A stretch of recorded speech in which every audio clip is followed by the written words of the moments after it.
Olá, querido amigo, tudo bom? Que alegria estar com vocês em mais um estudo da lição de Escola Sabatina. Chegamos então à terça-feira, que vai trabalhar o nosso verso áureo da semana, que é Mateus capítulo 15, verso 28. Mas então a gente vai ler essa história na perspectiva de Mateus e na perspectiva de Marcos. Essa é a leitura que a gente faz aí em casa, porque se eu ler aqui no canal fica longo, né? E uma das coisas que a gente precisa fazer e saber ao ler o livro de Mateus e de Marcos é que Mateus tinha o objetivo de escrever para judeus, revelando a Cristo como Senhor e Salvador. Já Marcos escreveu apresentando a Cristo para os gentios. Então, nessa história bíblica, nós vamos ver detalhes diferentes, mas o mesmo sentido, justamente porque são evangelhos sinóticos. Falam sobre histórias iguais de Jesus, mas com um olhar um pouquinho diferente dos discípulos. Nessa história encontramos uma mãe que foi interceder por sua filha a Jesus. E aí já fica um pouquinho diferente quando fala de onde ela era. Então, em Mateus fala que ela era uma cananeia. Quando olhamos para Marcos, chama ela de Cirofenícia, que é até a única vez na Bíblia que se usa essa expressão. Mas por que Mateus diz que ela era cananeia? Porque era um grupo que o povo de Israel tinha problemas, não se davam bem. Então, com isso, Jesus queria deixar essa mensagem por meio de Mateus, de que o seu evangelho é para esses também, os distantes, os afastados, os que não conhecem ou que viviam até em briga, mas o amor de Deus é extensivo a todos esses.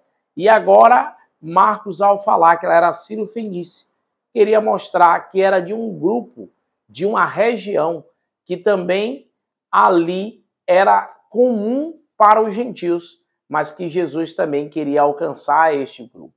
E ali então, na história, diz que ela pediu a Jesus para curar a sua filha, que estava endemoniada.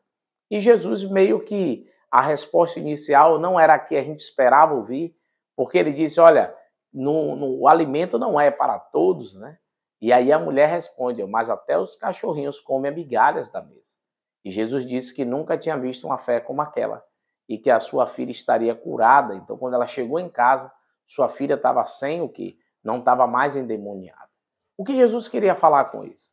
Jesus queria primeiro provocar os seus ouvintes e também aqueles que ali viram e a nós, os seus leitores, né, dos evangelhos, de que há a ideia de que o evangelho era para os judeus. E Jesus faz a menção disso. Olha, o alimento é para esses.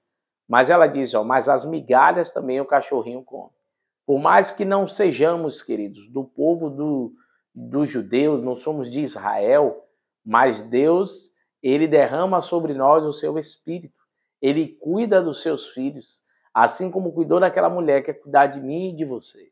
Por mais que para os judeus sejam considerados como gentios, a gente precisa entender que o evangelho também chegou para todos.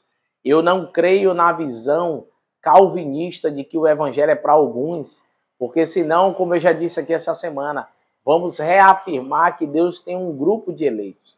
E a morte em Cristo, a vida de Cristo e dos seus discípulos, deixa claro que ele entendia que a salvação era para todos.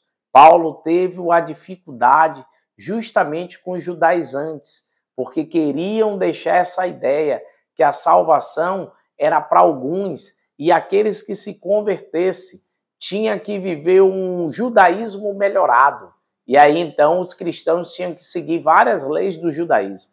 Não, queridos, em Cristo é estabelecida uma nova aliança, uma aliança de amor, onde agora seguimos os passos de Jesus.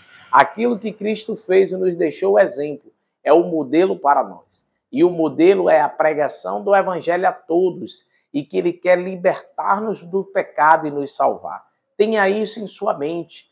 Pregue às pessoas e entenda que há fé que você vai se surpreender, mesmo fora da tua igreja. Há pessoas que têm fé genuína e essas pessoas que Deus está em busca de verdadeiros adoradores. Você crê nisso? Ore comigo neste momento. Querido Deus, ó Pai, abençoe a cada amigo do canal. que ele tome a decisão de fazer aquilo que te agrada, viver para o teu reino e ser, Senhor, nova criatura em teu nome. Nos dá a tua bênção, nos dê um dia animado em tua presença, no nome de Cristo Jesus. Amém, Senhor. Deus os abençoe, queridos. Até amanhã. Tchau, tchau.